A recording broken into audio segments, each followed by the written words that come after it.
And I would like to call budget and appropriations to order at 6:30. Thank you everyone for joining.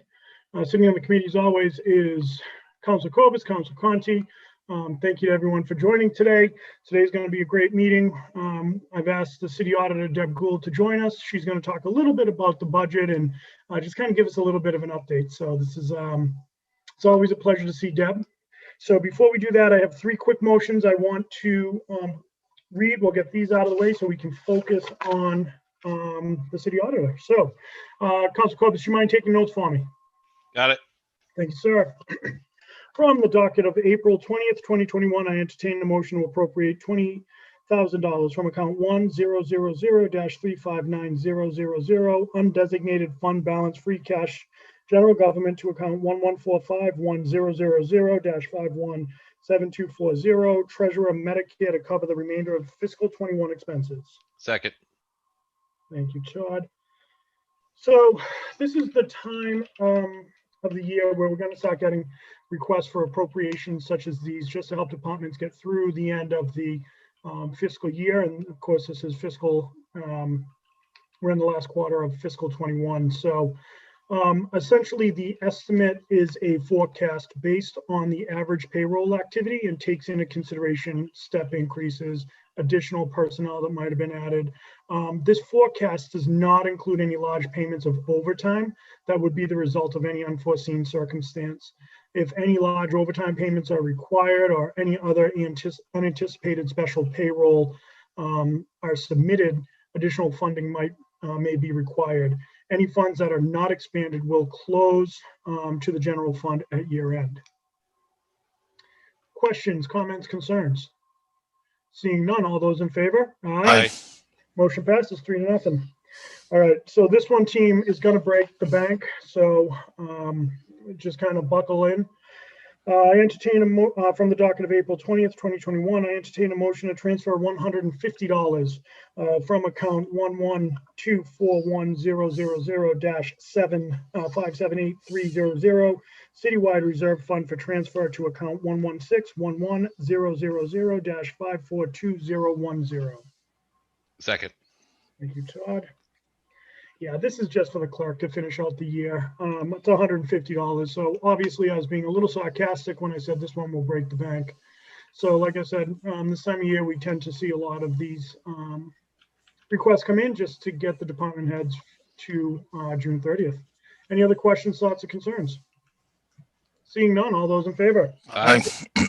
Passes 3-0. Thank you very much.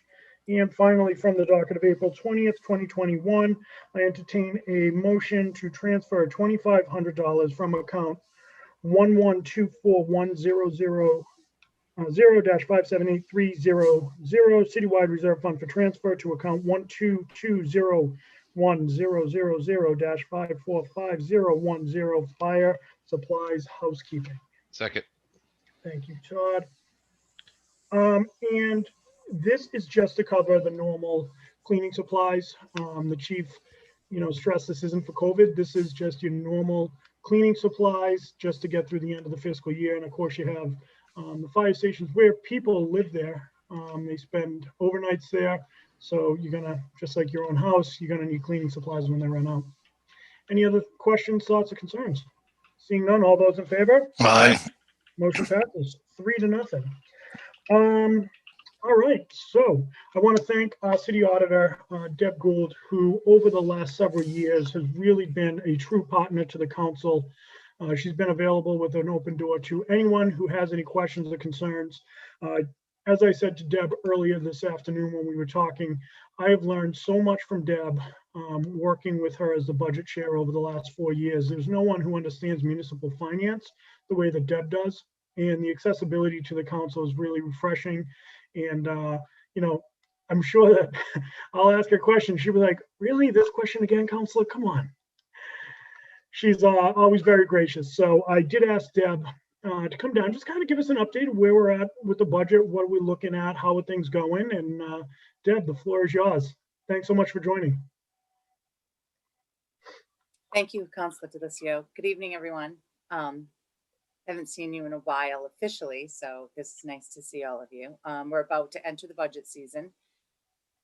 which I'll touch a bit upon, a little bit upon, but for the most part, I just wanted to kind of give you a sense of where we are with other things, and kind of give you some sense of a little bit more formally where we are. I know that I've sent out emails and most of you have been in touch with my office throughout the last year. So some of you are familiar with some of the things that I will obviously say today, but just to give you an update, if you have any questions, unless the chairman objects, you are welcome to interject with those at any time. And if you have something that I need to follow up on, I'm happy to do that. Yeah, Deb, to that point, if anyone has questions, please, it'll be very laxed. This is for all of our information and betterment, so please. So I think part of the recurring theme has been and probably will continue to be for the next, at least through the end of April, that in some respects, we just don't know. And by that is largely relative to the ARPA funds or the ESSR funds, which are federal grant funds that we have been notified that these funds are coming or will be coming. And I'll touch specifically on those in a minute. But for a variety of topics to touch upon and discuss, obviously all of the counselors have received a copy of the 2020 financial statements. Those were completed on time for disclosure purposes in March, for filing with the bond folks that we have borrowed money with. The single audit ordinarily would be completed at the same time and filed by March 31st. Because of COVID, there have been some extensions at the federal level because we were pending guidance from GASB on what would be required to be audited and so on and so forth relative to COVID funds. So the single audit is actually underway right now as we speak. The expected filing for that is probably the end of May. The actual federal clearinghouse deadline is June 30th of this year, but there's every expectation that we will be in advance of that. The largest focus for the school is the school grants, federal school grants right now, because that was the biggest expenditure of funds last year, being fiscal 2020.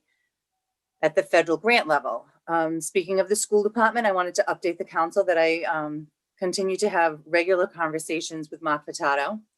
We spoke again yesterday so that I could get another update on where he feels as though the school is and what's happening there.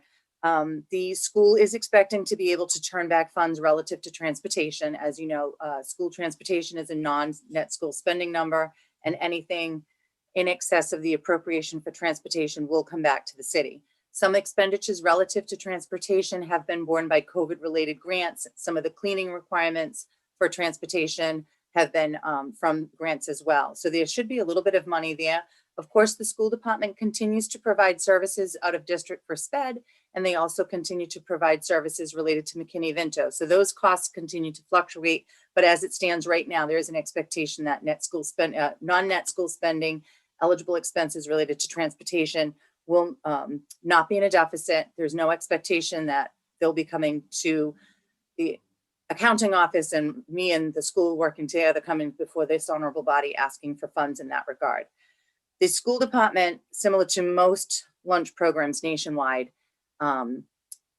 is having a difficulty in the school lunch program. I think, as all of you can imagine, without students daily in school, a lot of your fixed costs remain, but you're not actually generating the type of revenue that you ordinarily would with meals being distributed to students on a daily basis, 5 days a week throughout the entire school year.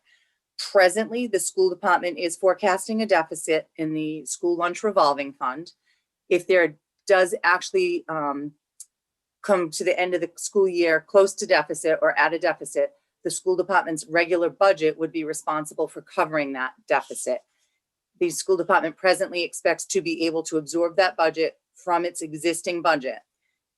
We're hopeful that the program, the school lunch program, will be eligible for ESSER funds, and that is kind of an unknown right now.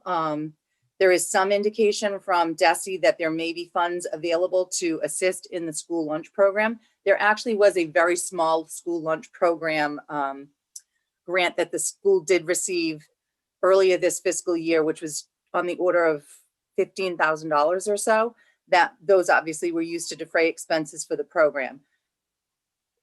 We just honestly don't know. The positive news is that the school department says they can absorb the cost. The negative news is that money that would go towards other education would obviously be used to offset unexpected expenses related to a school lunch program.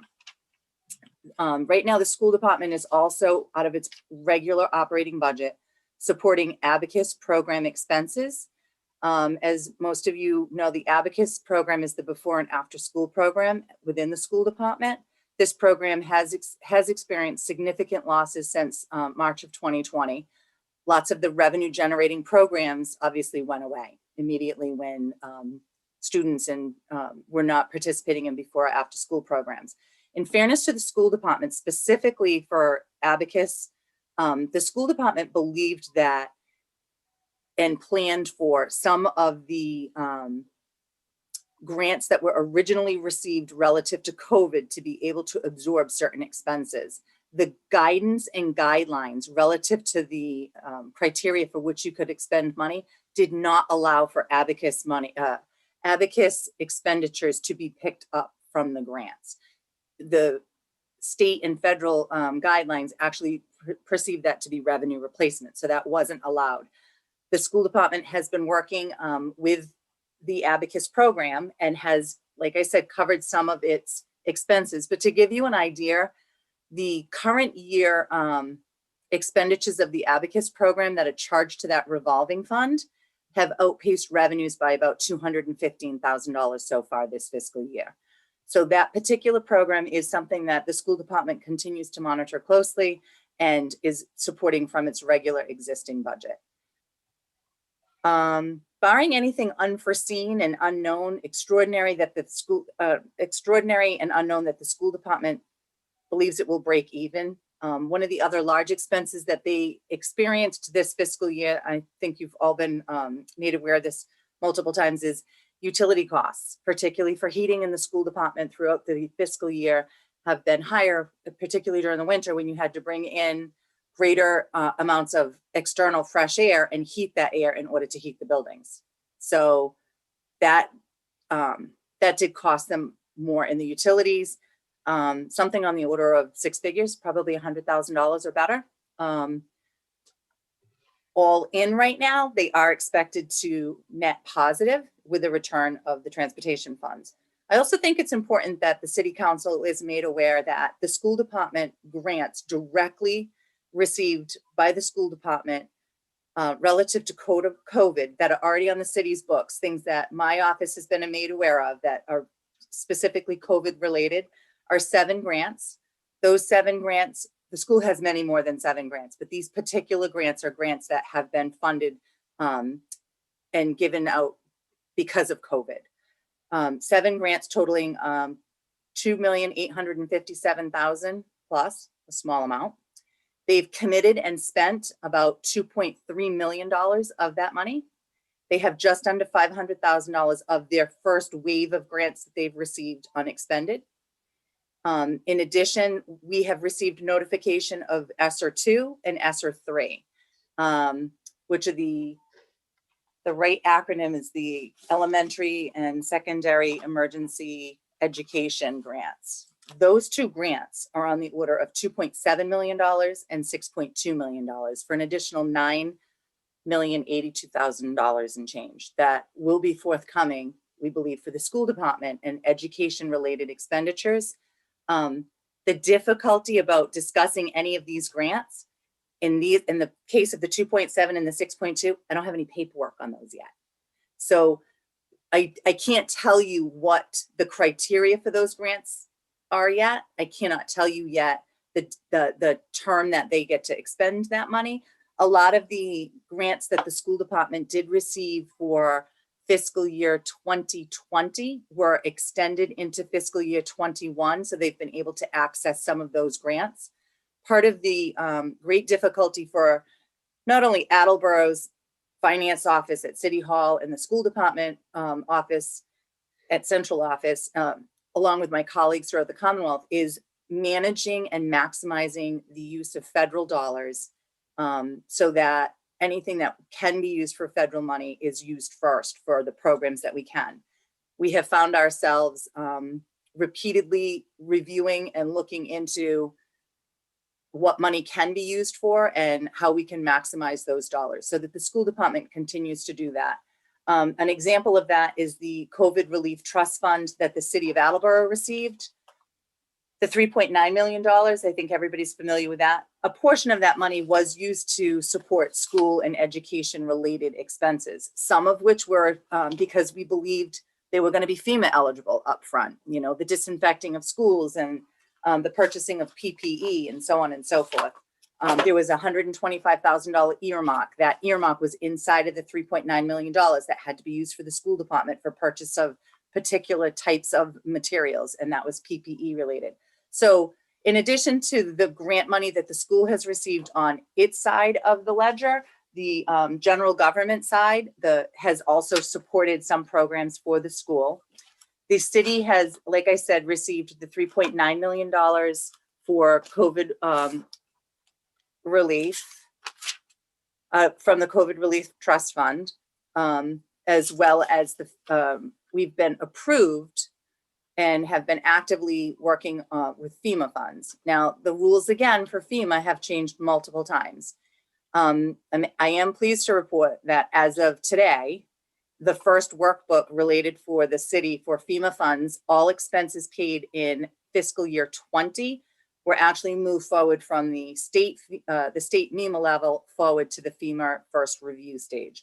That workbook was $243,317.67, which represents what the city side of government paid for largely police and fire services in fiscal year 20, directly related to COVID. Based on a consultation yesterday that Chief LaChance and I had, along with some staff folks from my office with FEMA and MEMA, the expectation is not to receive any word or actual revenue for that $243,000 for probably 5 months. The FEMA expenditures on the general government side, again, quick question on that. So you're saying 5 months, that's going to take us into fiscal 22, probably right, midsummer. Is it fair or is it too early to assume that those costs would be used for fiscal 21, not fiscal 22? So I'm not sure I understand your question, but let me answer it this way. The $243,000 expended by the city in anticipation of future reimbursement from FEMA for fiscal 20, yep, ordinarily, if that money was not received by September of 2020, which would be the deadline for funds to be offsetting free cash, we would have taken that hit. The Department of Revenue changed the rules for specific money related to FEMA and the COVID Relief Trust Fund, yep, and said in the aggregate, as long as you were positive, they wouldn't reduce your free cash certification. Yesterday, a bulletin came out from DOR.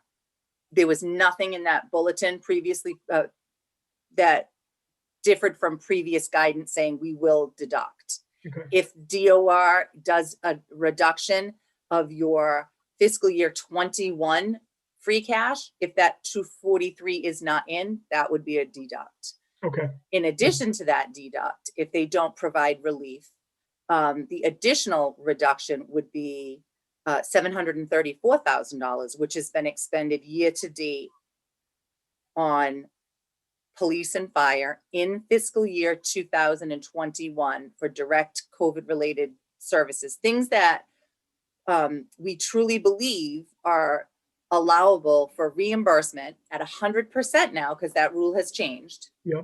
It was 75%. The most recent guidance is that that would be reimbursed at 100%. Based on the information that I know today. And I say that, and I know it sounds somewhat silly because it's just terrible the way we function in some respects as it relates to this money. But at a conference call yesterday at 2:30 in the afternoon, we were told, well, there's a gap. There's a gap between the rules of September 15th, 2020 and January 24th of 2021. Because the change in administration, the rules change again. And so we're going to go back again in my office and revisit the items that the folks at FEMA and MEMA told us yesterday afternoon potentially could be disallowed. And if they are disallowed, we would move those expenses over to the COVID Relief Trust Fund. Fortunately, the city has that resource to sort of balance things off of right now. Yeah. The other good news about the current today's numbers on the COVID Relief Trust Fund, the city received the $3.9 million. We spent 731,000 of that in fiscal 20. We've spent almost 1.5 million of it so far in fiscal 21. We have 1.7 million that's going to get us to December 31st. But if the number at June 30th, if DOR follows the same rule that they did last year, in the aggregate, we'd be okay. That would theoretically cover us between the 734 and the 243. So there continue to be a lot of moving parts, specifically as it relates to the grant funding.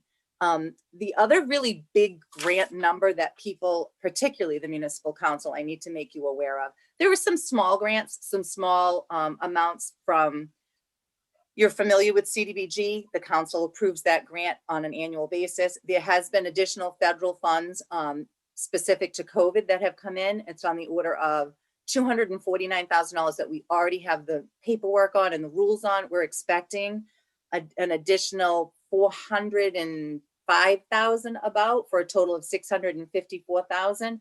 I don't have any paperwork on the supplemental amendment yet. There have been some small grants. There was then HHS CARES relief of 53,000. There's been some state support for the boards of health. The big unknown is the what everyone's referring to as ARPA, the American Rescue and Recovery Act funds. Again, it's going to be a big number. So that's $10.8 million. We don't know yet what that money can be used for. There's 2 meetings that I've been notified of, and those are on April 21st and April 28th. From what we've been able to hear from state officials and MMA and that, so on and so forth, we're expecting additional guidance to come from not only A&F, but that guidance is expected to come from Treasury. So there are some things that we've already heard are specifically excluded. We've heard that large pension payments are specifically excluded. We've heard that it's from a go forward basis. So it can't be used to make up, previous year's lost revenues, but there's some expectation that money might be able to support some of the deficiencies in programs like an Abacus type program, or like the zoo. The zoo is struggling. I mean, that's one of my concerns. And I know I'm really limited on time. I didn't think it would take me this long to talk. No, it's fine. I think it's so complex and convoluted, Deb. And I think what makes it challenging is we don't know the parameters in which we can play. And as soon as we think we figured out the answer, someone changes the question. So Right. It kind of makes it a challenge. We spend a lot of time trying to figure out what we can and can't do and then revisit things. I've never revisited an expense more than this. I have shared with President Cooper and Councilor Delicio that, and certainly with the administration, at some point, if the administrative needs of these grants continue the way they are, we'll need help. I mean, we can't continue at the pace. I don't even, the one I don't know how he does it is Chief LaChance. The amount of time that my staff has dedicated to some of the FEMA numbers and organizing that is a lot, but I have a number of people I can kind of spread it out from, and we can kind of fill in the gaps where we need to. We've sought the assistance of the float clerk from personnel has helped us and stuff. Chief LaChance, as the director of emergency management, is the person who's largely spearheading at least the FEMA money. And that's almost $1 million, right? We just talked about that. That's a lot of money for him to administratively put into the workbooks and the setup of the workbooks that that FEMA requires. And then my office checks it. So, we do what we can to help, but it's extraordinary the amount of administrative work that he has himself taken on for that. On top of the regular day-to-day. Yeah. And some of the requirements, they all admit it when you talk to them at A&F or at the federal level, the FEMA and the MEMA folks. They understand that it's a large administrative burden. It is what it is. I mean, you're getting substantial federal funds, and we have to do the reporting. We're all subject to audit. That's all going to be audited in the future and stuff. One of the reasons why we're so specific and meticulous with some of the things, our goal is never to have to pay something back, right? So we try to make sure before we allow a funds to be expended, that it meets the criteria of the grant, so that I'm not coming back to you guys at some point in the future and saying it wasn't allowed. We need the money. So we make every effort at the front of every expense to make sure it's an allowable expense. So hopefully that won't happen in the future to the council. I am concerned, and I know I shared with you a spreadsheet on the revolving funds. Does anybody have anything on the grants that you want to ask? I know Jay's only giving me a half hour, but I want to skip around a little bit. The revolving funds, obviously, will be revisited at the budget time. Some of them are a little bit more concerning than others. I continue to be concerned with the zoo. There is some hope that some of the ARPA funds, which would be to support local programs, may be eligible to help support the zoo if that comes to be the case that they need. Today, uncommitted funds in that in the zoo revolving fund are about $443,000. Their payroll runs about $9,000 to $10,000 a week without the health insurance fringe benefits. There's some revenue. What would the impact of taking the salaries out of the revolving account? Because there's only a handful of salaries in that revolving account, right? Yeah, I didn't. So you'd save them about 9,000 plus, right, a week. Yeah. They have some revenue generating ideas, things that we've looked at. We had a meeting today. The zoo and I had a conference with a vendor that for like a photo vend that they could do at the zoo, and the revenue projections for that. I continue to have concerns about that revolving fund in particular. Operationally, bare bones budget. At one point, Derek and I spoke, and he gave me about $70,000 a month. This is what it costs to run the zoo, just bare bones, keeping the zoo open, feeding the animals, and that kind of stuff. So Deb, sorry to keep interrupting, but you said we could. Do you think that we'll be having to entertain a rate increase for the zoo? I think there's one before you. I think it's in committee. So let me rephrase. I'm not sure if go ahead. No, you go ahead. I think we're going down the same path. COVID really drives the foot traffic Sure. at the zoo. Ordinarily in the spring season, you have all of the school departments that are coming in with the class trips and that kind of stuff. You're not seeing that type of revenue come in. So I think Derek had shared with me, that their revenue is picking up there. It's better than it was. I kind of feel with the zoo, I kind of feel like Debbie doom and gloom, but I need to at least say to you folks, like, there might need to be a revisit of the zoo and say, all right, what is the city willing to do to support the zoo for a particular period of time? I haven't had a specific conversation with the administration on the zoo in about a month. I know Jeremy was meeting separately with Derek and his folks after I had a meeting with Derek and his folks. And I said, you need to go see the administration and see what the administration can do. And there's other things that the zoo actively does. They touch base with the trust fund committee. I know the trust fund commissioners have done some stuff to support some programs at the zoo. I know that they are really looking for other revenue generating opportunities, but I've been around a long time. I was around 25 years ago when the zoo wasn't a huge revenue generating enterprise, for lack of a better term, even though it's not a true enterprise fund. And the administration, Mayor Robbins at the time, actually went through and selected certain things and said, I'm going to support the zoo with an appropriation of X, Y, and Z until such time that you can support yourself. If the ARPA funds can't be used for revenue replacement to help support that program, then there's going to have to be some difficult decisions as it relates to the zoo. Either we're going to support the operation and have a zoo, or we need to, look at the zoo and what we're doing. But so what's that? If you go, let's just say $10,000, right? $10,000 a week, you're looking at $520